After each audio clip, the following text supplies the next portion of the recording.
하나님의 기뻐하심으로 금요기도회로 영광을 올리는 여러분의 손과 간구마다 풍성한 주의 은총과 성령의 역사가 함께 하시길 축복합니다. 우리 옆에 계신 분 인사합니다. 기도로 승리합시다. 기도로 승리합시다. 응답받고 쓰임 받읍시다. 시작. 응답받고 쓰임 받읍시다. 아멘. 그래요. 하나님께서 오늘도 우리를 복되고 귀하고 아름답게 쓰시고자 불러주신 줄로 믿고 소망 중에 기도하고 응답받는 역사가 있기를 축복합니다. 오늘 말씀의 제목 같이 나눕니다. 병든 신앙을 고쳐주소서. 병든 신앙을 고쳐주소서. 아멘. 인생을 살면서 건강하면 얼마나 좋겠어요. 근데 살다 보면 몸도 아프고 때로는 원치 않는 질병으로 인해서 우리 몸이 또 약하여지고 또 환경이 많이 또 바뀌어지는 이런 경험들을 할 때가 있습니다. 위기 앞에서 우리가 믿음의 근본을 다시 보게 됩니다. 평안할 때는 다 사실 여러분 믿음 좋아 보여요. 다 예배 드리는 거 보면 다 믿음 그냥 성령 충만 은혜 충만 그 눈빛만 보면 금방 부활 승천할 것 같아요. 근데 조금만 시련이 오고 역경이 오고 고난이 오면 그때 우리의 신앙의 민낯이 다 드러나기 시작해요. 그래서 진짜 믿음이 있다는 것은 언제냐? 우리 삶 속에 고난이 왔을 때, 시련이 왔을 때, 역경이 왔을 때, 그때 내가 어떤 자리에 있는가를 잘 발견해서 하나님 주신 은혜의 자리에서 미끄러지지 말고 승리하는 역사가 꼭 있기를 축복합니다. 오늘 우리 모든 현대를 살아가는 많은 사람들은 건강에 대해서 상당히 민감합니다. 먹고 살기 힘들 때는요, 뭐 먹을 게 있으면 편안했고 안전했는데 이제는 먹고 사는 문제가 아니라 어떻게 하면 좀 더 건강하게 살 것인가, 여기에 대한 관심이 많습니다. 그래서 음식도 마찬가지지만 몸에 좋다는 영양제는요, 밥보다 더 많이 먹을 수도 있어요. 막 그냥 이것저것 해가지고 뭐 영양제 한다 하면 뭐 10가지 이상 그냥 한 번에 다 털어넣어야 그냥 무병장수 그냥 100세를 넘게 살 것처럼 그렇게 이야기합니다. 그런데 사실 여러분, 우리가 몸의 건강은 참 예민하고 민감하게 이렇게 준비하는데 사실은 영적인 건강에 대해서 우리가 얼마나 잘 준비하고 있는가도 살펴야 됩니다. 그래서 오늘 본문을 중심으로 해서 우리의 영적 건강을 주님께서는 무엇이라고 말씀했고 우리는 어떤 자리에 서야 하늘의 복을 담을 수 있는 그릇이 될 수 있을까, 이것을 살펴보고자 합니다. 사람의 몸이 병들면요, 일단 고통이 오고 불편이 오는 건 당연할 것입니다. 특히 심각한 병은 우리의 모든 삶까지도 무력하게 만들고 삶의 의욕을 상실시킵니다. 심지어 신앙까지도 흔들 수 있는 위험한 요소가 될 수 있다는 겁니다. 신앙의 병에 걸리게 되면 그로부터 우리의 모든 삶 전체가 송두리째 뒤 흔들릴 수 있는 위기가 옵니다. 그러다 보면 제일 먼저 하나님과의 관계가 약해지고요, 그리고 믿음이 흔들리다 보면 당연히 기도가 따라가지를 못해요. 심지어 하나님 앞에 우리가 서운하기보다는 내 문제만 바라보고 절망할 때가 훨씬 많다는 것입니다. 오늘 본문에도 그 나라의 왕의 신하 이야기가 오늘 본문에 나타납니다. 근데 그 신하에게 자식이 있었는데 그 자식 아들이 지금 죽을 병에 걸린 거예요. 죽을 병에 걸리자 지금 이 사람이 누굴 찾아왔냐면 예수님을 찾아왔더라 하고 오늘 본문에 기록된 것을 보게 됩니다. 오늘 그는 사회적으로 굉장히 높은 지위, 왕의 신하라는 건 직속 바로 있는 그 위치에 있는 공직자예요. 상당히 높은 권력을 가졌고 재력과 부를 누릴 만한 사람입니다. 근데 아들의 죽을 병 앞에서는 권력도 부도 사실은 큰 의미가 없었구나라는 것을 우리가 이 대목에서 보게 되죠. 그래서 생명의 위기 앞에 예수님을 만나고자 지금 가버나움에서 가나까지, 주님께서 지금 가나라는 곳에 계신데 거기까지 달려와요.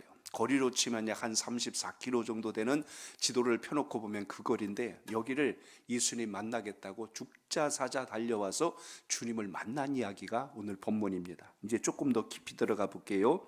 우리는 오늘 이 왕의 신하의 행동을 잘 보시면서 주님께서 진정 원하셨던 게 뭘까를 잘 보셔야 돼요. 이 아버지는 지금 자식이 죽을 병에 걸리니까 체면이고 뭐고 없어요. 어쨌든 지금 돈을 써봐도 안 되고 자기 힘을 동원해서 좋은 의사를 데려다 받고 좋은 약 다 써봤는데 자식을 못 고치는 겁니다. 그래서 어떻게든지 저 예수님을 만나야 되겠다, 이미 소문을 들었거든요. 예수님은 가는 곳마다 병자를 낫게 하시더라. 주님이 가는 곳에서 기적이 나타나더라. 그 소문을 듣자 열일을 제치고 주님 앞에 지금 달려왔다는 것입니다. 그런데 오늘 여기 지금 자식의 문제로 달려온 그 아버지의 모습을 보시고 주님께서는 오늘 중요한 상황을 오늘 지적하는 장면을 본문에서 보게 됩니다. 너희는 표적과 이적을 봐야만 따르는구나 하고 주님이 아주 차갑고 냉정하게 그 아버지를 향해서 던지는 말씀이 오늘 본문에 나옵니다. 오늘 이 말씀은 그 아버지를 향한 말씀이기 전에 당시 주님을 따르는 모든 사람들의 생각이 먹을 것 때문에, 병이 낫는 것 때문에, 자기의 문제가 해결되는 것 때문에 주님을 따라다닌 거지, 사실은 예수님이 어떤 분인가에 대해서는 관심이 없어요. 저녁에 여기 지금 우리 집사님들 퇴근해가지고 치킨 한 마리 사들고 가면 애가 뛰쳐갖고 와 그래서 아빠 안 올 줄 아는데 치킨 낚아채갖고 방으로 쏙 들어가 버린다면 아버지 마음이 얼마나 서운할까를 생각해 보세요.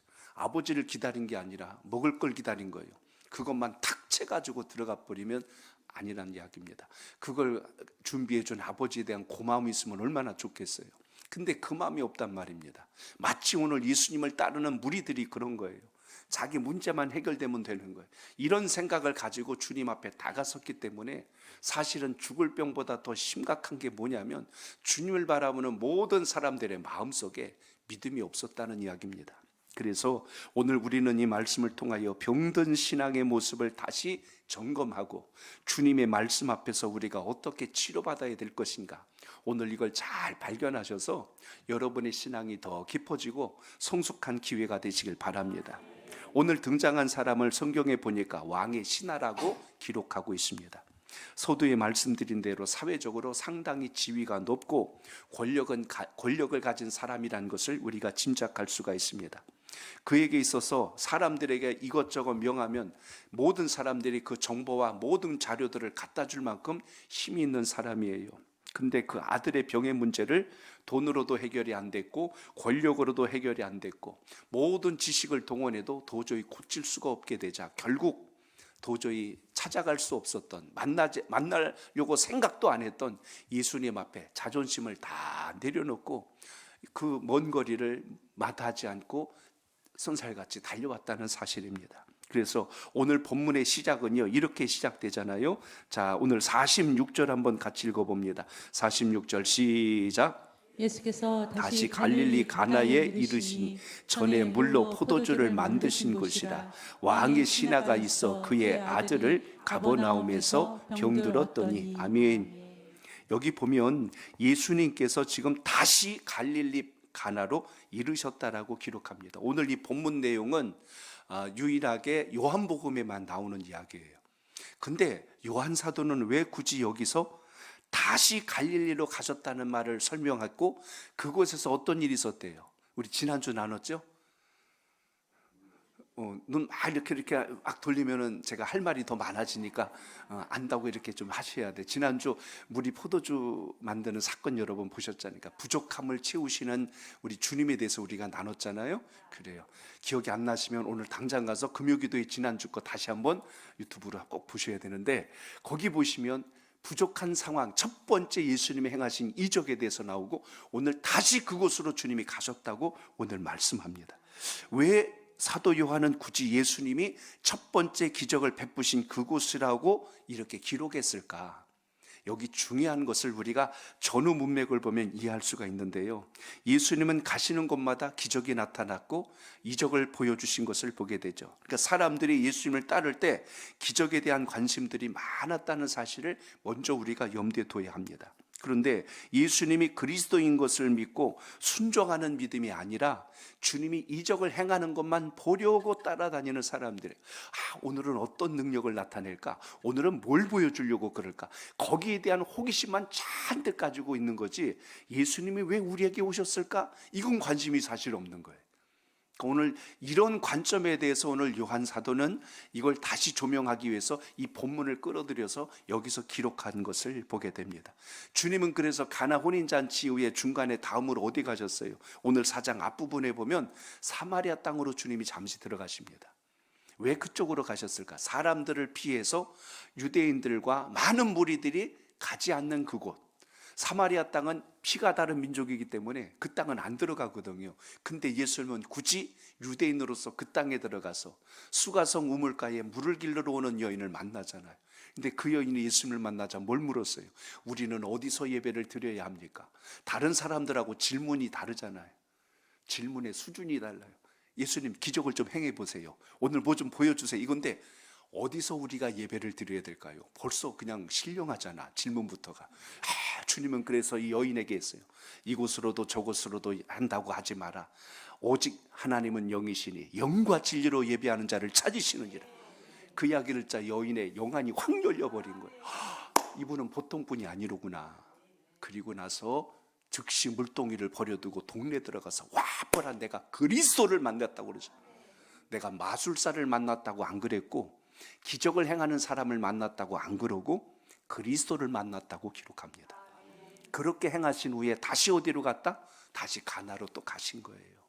그곳에 가서 봤더니 전하고 조금 달라졌는가 싶었더니 달라진 게 하나도 없는 거예요.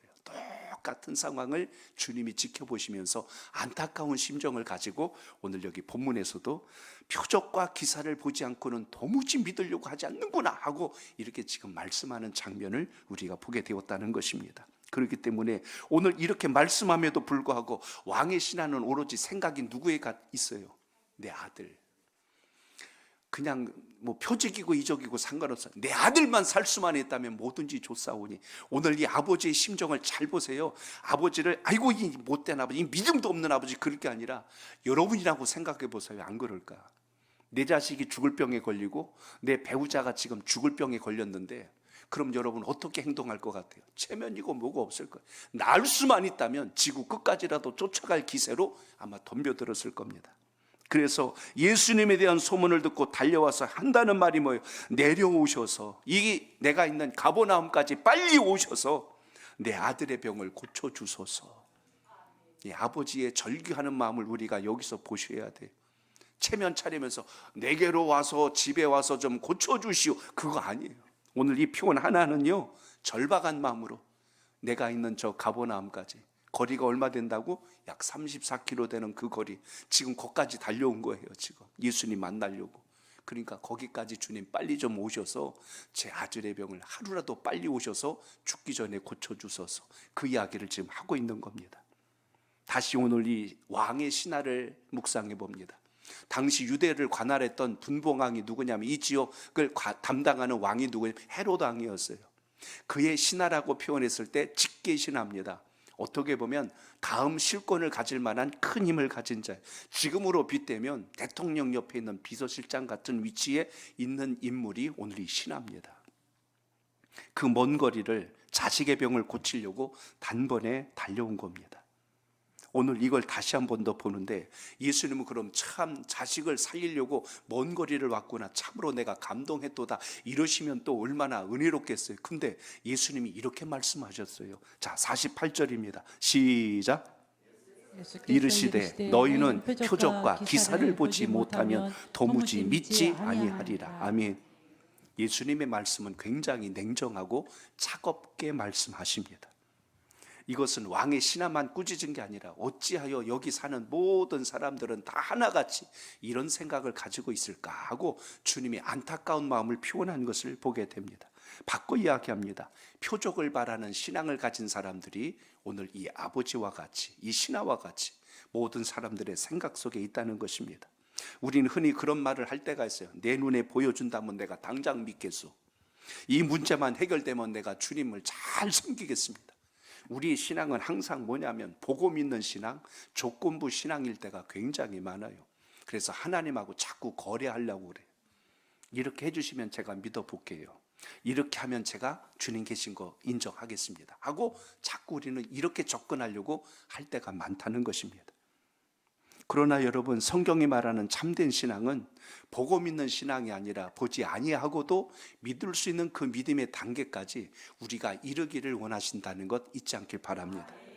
우리는 체험에만 너무 의존하고 있다는 것입니다. 그렇기 때문에 무슨 가슴이 뜨겁고 무슨 성령의 불이 머리에 막 와 닿고, 옛날에 제가 말씀드렸잖아요. 옛날 시골 어느 교회 목사님이 부인했는데 그 목사님이 기도의 시간에 막 기도를 하고 안수기도를 해줬는데 성도들이 이번에 오신 목사님은 능력이 없으신 것 같아 막 그래.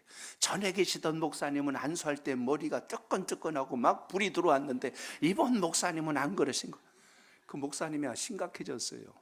그래서 자 기도하겠습니다 하고, 그리고 지금은 이렇게 난방장치가 다 있지만 그때는 예배당 가운데 난로가 있었어요. 그래서 목사님이 기도시키고 손을 이렇게 데핀 다음에 안수기도를 하니까 어때 머리가 뜨끈뜨끈해지잖아요. 그러니까 어이구 이 목사님이 불을 받으셨네 그러면서 막 이제 그렇게 했는데, 이런 어떤 좀 신비적인 주술적인 신앙들을 우리가 너무 막 자꾸 감각적인 거를 구하다 보니까 본질에서 자꾸 빗나갈 때가 있다는 것입니다. 오늘 말씀도 마찬가지예요. 내 감정이나 신비로운 체험을 해야만이 주님이 내 안에 역사했다고 믿을 것이 아니라, 여러분 우리가 보지 아니하고도 말씀 그 자체를 받아들이고 믿을 수 있는 은혜가 있길 바랍니다. 그렇기 때문에 우리는 어떤 뜨거운 감정이나 아니면 신비로운 체험이나 어떤 이런 것에 대해서 신앙을 자꾸 의지하려고 하다 보니까 신앙의 기복이 심한 거예요. 어떤 때는 뜨거운 것 같다가 어떤 때는 그냥 아주 얼음장처럼 냉정해졌다가, 평정심을 잃어버리면요 분별도 잃어버려요. 마귀가 얼마나 틈타기 쉬운지 모릅니다. 그렇기 때문에 예수님은 오늘 그 기적 행하시는 자체보다 서두에 말씀드린 대로 예수님이 어떤 분이신가를 잘 깨달을 수 있는 은혜가 있기를 바랍니다. 그렇기 때문에 표적이라고 하는 것은 예수님께서 어떤 분이신지 보여주려고 하는 하나의 징표지, 그게 능력, 어떤 실체는 아니라는 걸 우리가 알아야 된다는 겁니다. 전주에도 여러분 모세 얘기했잖아요. 모세가 지팡이를 홍해랑에 갈랐더니 사람들이 지팡이를 붙들고 오 하고 거기를 숭배하고 있다면 이건 하나님의 능력을 모르는 거 아니겠어요? 지팡이가 능력이 아니고 다윗의 물맷돌이 능력이 아니고, 그것을 통하여 일하시는 하나님을 볼 수 있는 믿음의 안목이 필요하다는 것 잊지 않길 바랍니다. 그래서 오늘도 여러분 주님을 깊고 뜨겁게 만나야지, 다른 것으로 어떤 주술적인 신앙으로 우리가 치우쳐버리면 오늘 주님께서 하셨던 말씀처럼 너희는 표적과 기사를 보지 않고는 도대체 믿으려고 하지 않는구나 하는 책망을 들을 수밖에 없다는 것입니다. 그래서 오늘 여기서 말씀한 내용을 다시 정리해 봅니다. 자, 여러분 오늘 47절을 읽어보겠어요. 47절 시작. 그가 예수께서 유대로부터 갈릴리로 오셨다는 것을 듣고 가서 청하여 내려오셔서 내 아들의 병을 고쳐주소서 하니 그가 죽게 되었습니다. 아멘. 저를 따라합니다. 절망 속에서 예수님을 찾습니다. 아멘. 오늘 이 왕의 신하를 비롯하여 우리 모두도 마찬가지예요. 사실 여러분 우리 앞에 어떤 큰 기도 제목이나 걱정이나 염려나 자식이 아프거나 어떤 큰 염려가 생기면 누가 시키지 않아도 정말 절박하게 매달릴 것입니다. 오늘 이 아버지도 똑같았어요. 여기 보니까 유대로부터 갈릴리로 오셨다는, 예수님이 지금 여기 갈릴리 땅에 오셨다는, 지금 사마리아를 거쳐서 다시 오신 거거든요. 근데 가나 지역에 가 계신 거예요. 그 소식을 듣게 되자, 소문을 듣게 되자 오늘 여기 보니까 가서 청하되, 뭐라고 청했어요? 내려오셔서 내 아들의 병을 고쳐주소서, 이렇게 이야기합니다. 여기 소개되어 있는 내 아들이라고 했을 때 이 아들이라는 원문의 의미를 보면 어린아이를 지칭해주는 단어를 사용했어요.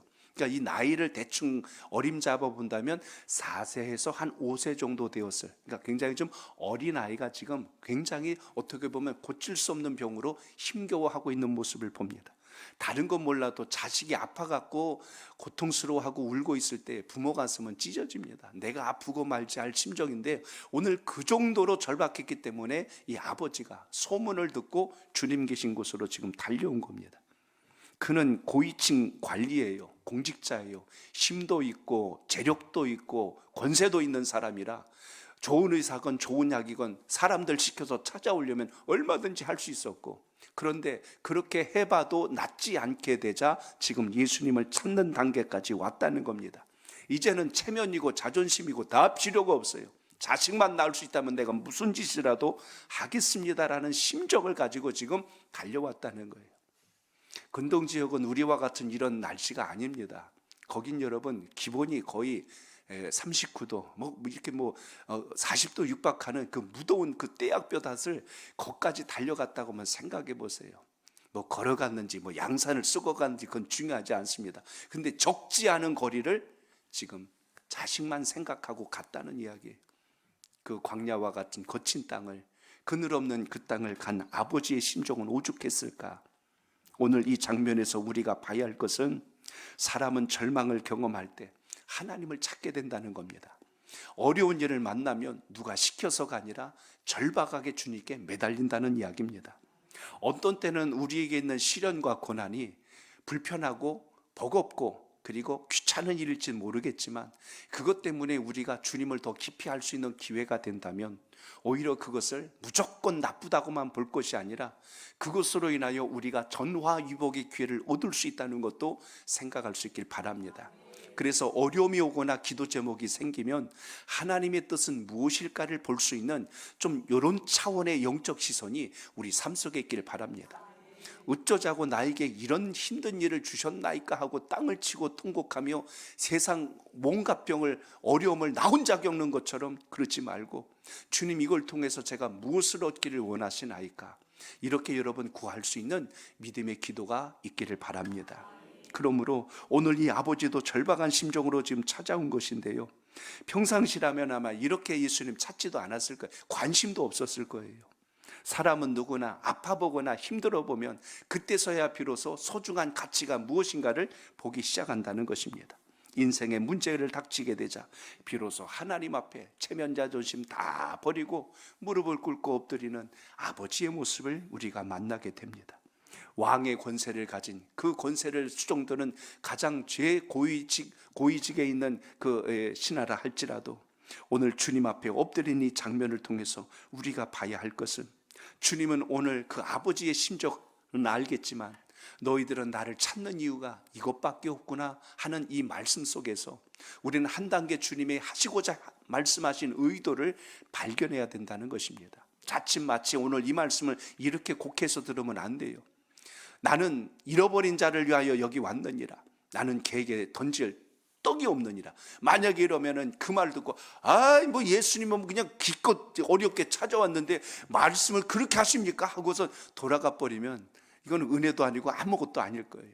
오늘 이 말을 듣고 만약에 아버지가 마음에 상처를 받고 아유 관두십시오 그러고선 떠나버린다면 물론 그럴 수도 있겠죠. 근데 오늘 이 아버지는 그렇게 말할지라도 주님께서 그렇게 나에게 말씀할지라도 오로지 문제는 하나예요. 내 자식은 낳을 수만 있다면 그 마음을 가지고 지금 나온 상황에서 주님과 대화를 하다가 서서히 그 고백이 변화되는 것을 우리가 여기서 보게 됩니다. 주님은 지금 하신 말씀이 표적과 기사를 보지 않으면 너희들은 믿지 않는구나 라고 오늘 이렇게 한 고백 속에는 우리의 신앙이 한편으로 병들어 있구나라는 것을 지적하신 장면입니다. 자, 그런데 오늘 우리의 대부분의 기도 내용이 그런 거예요. 문제가 해결되기 위해서 기도하지 주님이 어떤 분인가에 대한 관심은 사실 뒷전에 물러나 있을 때가 많다는 것입니다. 오늘 주님께서 우리의 시선을 바꾸는 과정에서 무엇을 보여주시길 원했는가를 봐야 할 텐데요, 우리에게 있어서 가장 중요한 것 또 한 가지를 보게 됩니다. 저를 따라합니다. 포기하지 않는 간절함이 있어야 합니다. 간절함이 있어야 합니다. 예수님의 오늘 이 말씀을 듣고 만약에 이 아버지가 그냥 돌아섰다면 자식이고 뭐고 아무것도 변화된 건 없었을 겁니다. 그런데 더 간절히 엎드리면서 한 이야기가 49절에 나와요. 자, 아버지 이 신하의 이야기를 읽습니다. 시작. 신하가 이르되 주여 내 아이가 죽기 전에 내려오소서. 아멘. 오늘 이 신하의 이야기를 다시 연결해 보면 그런 뜻이 돼요. 아까 이야기했던 47절에 청하되 내려오셔서 내 아들의 병을 고쳐주소서 그가 거의 죽게 되었다라고 했고, 여전히 예수님께서 어찌하여 표적과 기사만 구하냐 하고 이렇게 나무라듯이 말씀했는데 여전히 그 신하는 한다는 말이 주여 내 아이가 죽기 전에 내려오소서. 주님이 하시는 말씀이 안 들리는 거예요. 지금 오로지 내 자식 문제만 지금 내 코가 석자예요. 그러니까 또 같은 말을 이 아버지가 하고 있는 것을 여기서 봅니다. 바꿔 이야기합니다. 아버지는 지금 간절한 거예요. 다른 무엇보다도 내 아들만 살 수 있다면, 내 아들만 살 수 있다면. 우리 금강산도 뭐다? 식후경이다. 아무리 경치 좋고 화려하고 멋져도 배고프면요 아무것도 눈에 안 들어와요. 마찬가지로 나에게 절박한 문제가 있으면 주님이고 뭐고 없어요. 나만 병만 나을 수 있다면, 이것만 해결될 수 있다면 그러고 매달린 모습과 똑같습니다. 신학적인 어떤 교리나 이런 것도 지금 그게 문제가 아닌 거예요. 오늘 그렇게 지금 구하고 있는 것을 보게 됩니다. 완전한 믿음이 아닐지라도 우리에게 절대적으로 필요한 것, 간절함이 살아있기를 축복합니다. 간절함이 우리 신앙에 절대적으로 필요하다는 것을 여러분 잊지 않길 바랍니다. 지난주 아마 여러분 월드베이스 클래식 야구 경기 이야기 8강 들어간 이야기 들으셨죠? 좋아하지 않는 분도 아마 유수고 어디고 수도 없이 나와서 아마 들으셨을 겁니다. 제가 그 글을 쭉 신문 기사를 읽으면서 뭘 봤냐면 딱 한 단어예요. 간절함이었어요.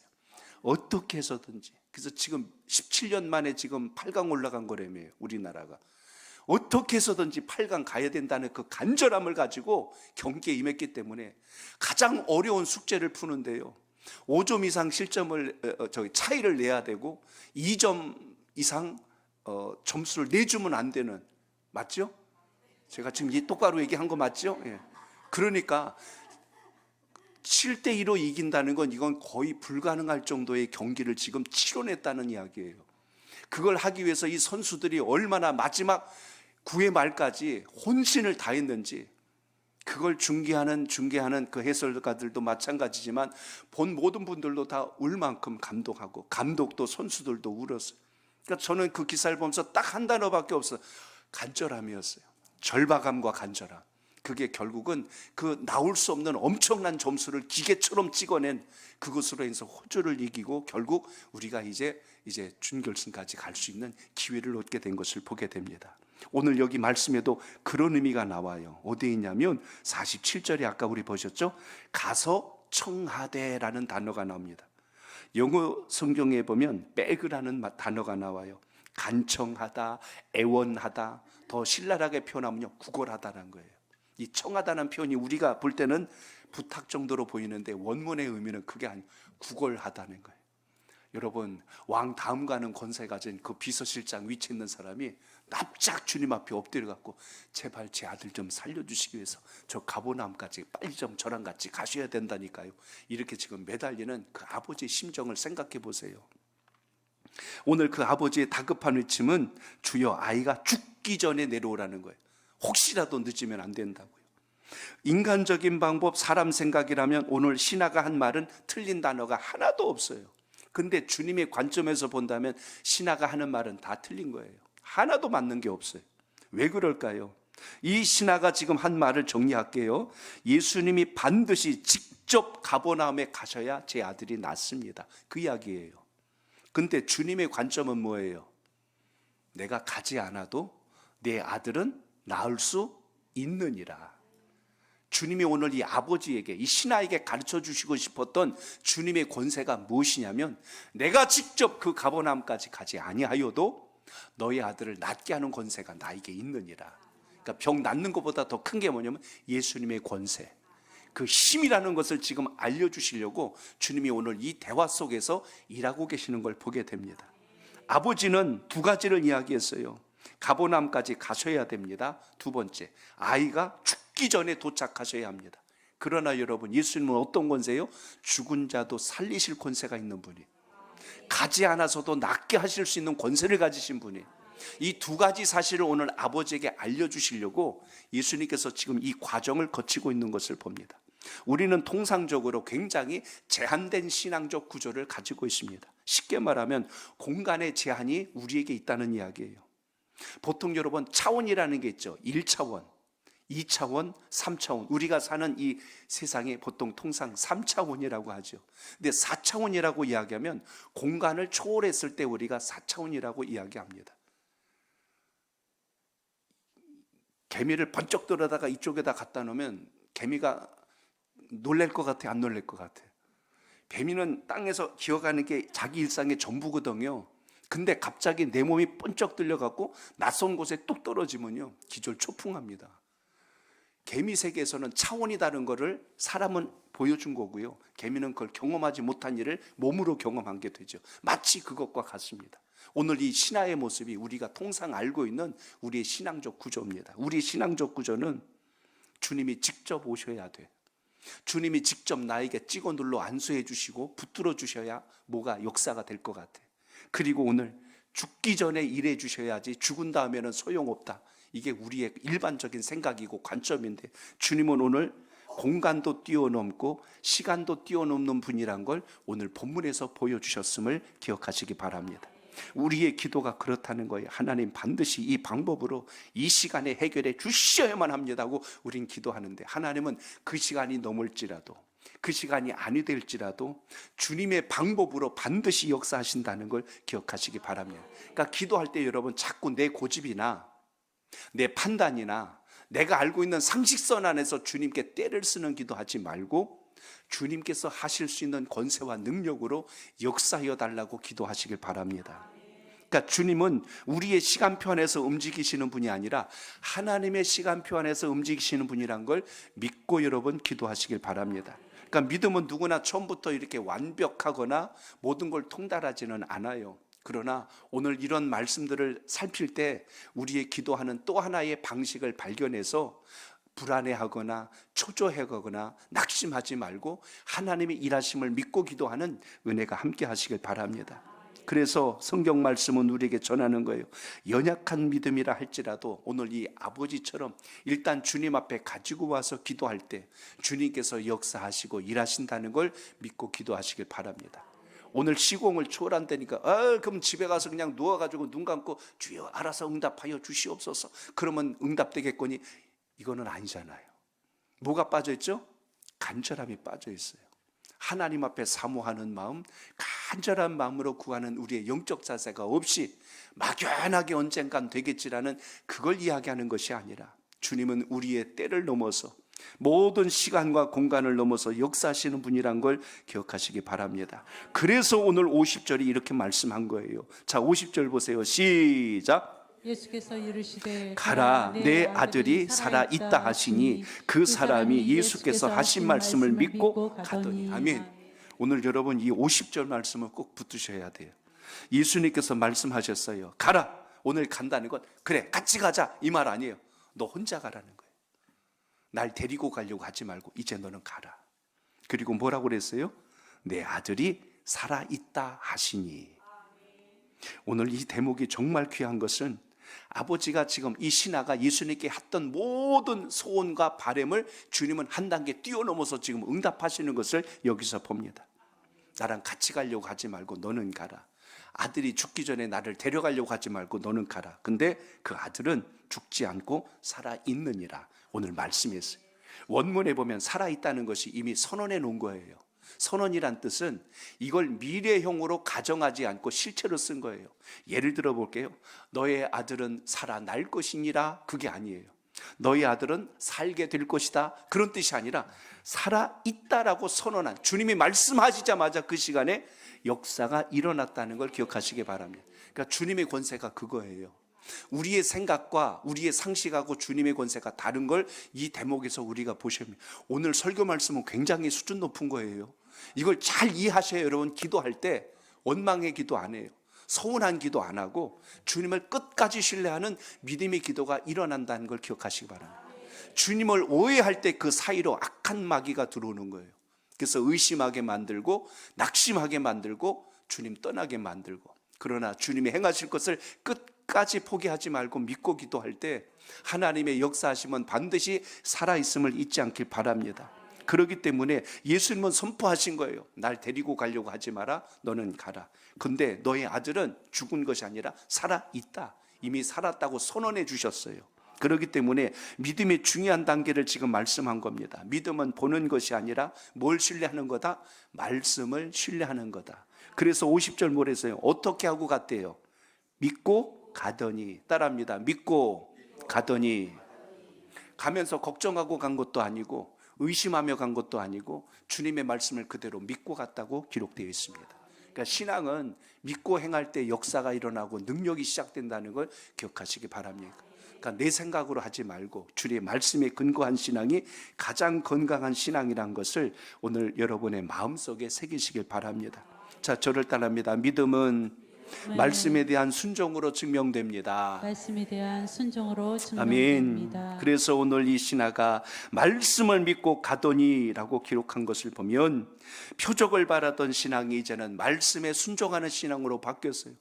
죽자 사자 가보나면서 가나까지 그 34km 되는 거리를 내 자식 살리겠다고 주님 모시고 가겠다고 우리 집 좀 신방 와주세요 그러고 달려왔는데 주님이 하신 말씀은 나를 데려가려고 하지 말고 너는 가거라. 이미 너의 아들은 살아있느니라 선언을 해 주신 거예요. 그러니까 우리의 신앙이 어떻게 바뀐다? 보는 신앙에서 이제는 말씀을 듣는 신앙으로, 말씀을 들음으로 믿음이 생겨서 승리하는 신앙으로 거듭날 수 있길 바랍니다. 내 방법을 고집하는 신앙이 아니라 주님의 방법대로 순종하는 은혜, 이걸 여러분 오늘 마음속에 새기는 복된 기도가 있기를 바랍니다. 그래서 내 눈에 어떤 증거가 보이지 않을지라도, 내 귀에 지금 당장 아무 소리 들리지 아니할지라도 하나님의 말씀을 사실 그대로 받아들이고 기도할 때 하나님은 말씀을 통하여 지금 이 순간에도 역사하시는 분이란 걸 믿고 소망 중에 기도하시길 바랍니다. 요한복음 4장 51절로 52절 여러분 한 번 더 다시 봅니다. 두 절을 이어서 읽습니다. 시작. 내려가는 길에서 그 종들이 오다가 만나서 아이가 살아있다 하거늘 그 낳기 시작한 때를 물은즉 어제 7시에 열기가 떨어졌다 하는즉. 아멘. 유대의 7시는 우리 시간으로 하면 오후 1시예요. 근데 지금 이 신하가 들을 때 7시라는 소리를 딱 듣자 그때가 언제냐면 주님이 자기에게 말씀하신 그때인 거예요. 그렇구나. 주님이 말씀하신 그때 이미 내 아들은 그 병이 나음을 입었구나. 이걸 이제 안 거예요. 그러니까 얼마나 이제 신하의 신앙과 생각이 달라졌을까를 한번 생각해 보세요. 저는 오늘 말씀에서 중요한 대목을 하나 봅니다. 오늘 이 신하의 생각과 믿음이 달라지니까 혼자만 구원받았어요? 그 집안도 구원받았어요? 어떻게 알았어요? 방금 거기에 나와. 자, 읽어봅니다. 53절 시작. 그의 아버지가 예수께서 내 아들이 살아있다 말씀하신 그때인 줄 알고 자기와 그 온 집안이 다 믿으니라. 아멘. 오늘 여러분이 기도하고 주님을 경험함으로 여러분 때문에 여러분의 가정 모두가 예수 그리스도 안에서 구원받는 역사가 있길 바랍니다. 그러니까 이걸 전체를 펼쳐놓고 보세요. 아들의 죽을 병은 망할 병이 아니었고 실패할 병이 아니라 그 집안 식구 전체를 살리려고 하는 하나님의 놀라운 섭리가 숨어 있었다는 걸 기억하시기 바랍니다. 이것까지 볼 수 있어야 조바심이 나서 걱정 염려하지 않지. 그게 없기 때문에 우리는 눈앞에 닥친 문제만 가지고 매일 전전긍긍할 때가 많습니다. 오늘 여러분의 기도 제목 때문에 새로운 역사와 변화와 전화위복의 기회가 올 줄로 믿습니다. 그게 우리의 신앙의 근본이 되어야 한다는 거예요. 오늘 이 말씀을 통해서 오늘 이 아버지는, 오늘 이 신하는 이제 전에같이 의심하고 두려웠던 신앙에서 이제는 확신하는 신앙으로 바뀌어져 있다는 것을 여러분 기억하시기 바랍니다. 그래서 오늘 여러분 기도하러 이왕 나오셨는데 오늘 여러분의 기도가 지금 어떤 걱정과 염려, 당장은 해결되지 않는 것 같은 힘든 문제를 안고 왔을지라도 그걸 건지시고 살리시는 주님의 역사가 이 순간에도 살아있다는 걸 믿고 내 경험치와 내 상식에 근거한 신앙 되지 말고 하나님 말씀에 근거한 신앙이 되어서 승리하는 역사가 있기를 축복합니다. 요한복음 저 뒤에 20장 31절에 보면 왜 이 말씀을 기록했는지 기록한 목적이 나옵니다. 우리 요한복음 20장 31절을 읽어봅니다. 시작. 오직 이것을 기록함은 너희로 예수께서 하나님의 아들 그리스도이심을 믿게 하려 함이요 또 너희로 믿고 그 이름을 힘입어 생명을 얻게 하려 함이니라. 아멘.